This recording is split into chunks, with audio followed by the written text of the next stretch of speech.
Human Rights Commission has claims its senior legal counsel Martin Mavenjina was on Saturday evening deported from Nairobi to Uganda under unclear circumstances, and of course this following the incident.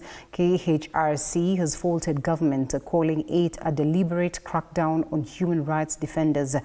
And as Mike Gongo reports, the government has not issued a formal statement on the deportation or responded to the accusations raised by KHRC. Despite possessing a valid working visa to remain in Kenya, at least according to Human Rights in Kenya, Martin Mavenjina, a Ugandan national, was deported back to Uganda on Saturday night. According to KHRC statement Sunday morning, Mavenjina was deported on his return and was refused entry after being abroad on the official trip to South Africa.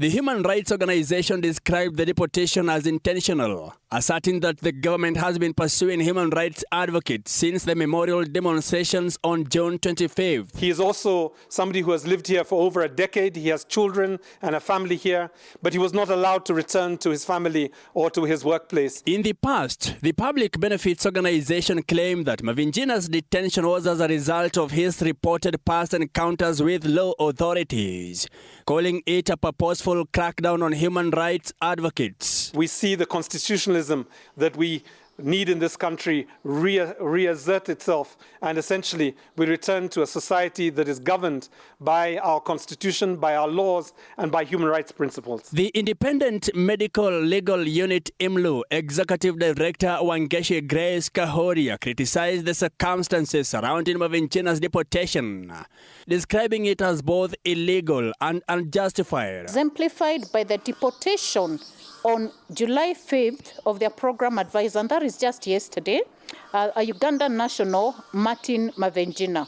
Such actions indicate a deliberate effort to intimidate and cripple human rights organizations.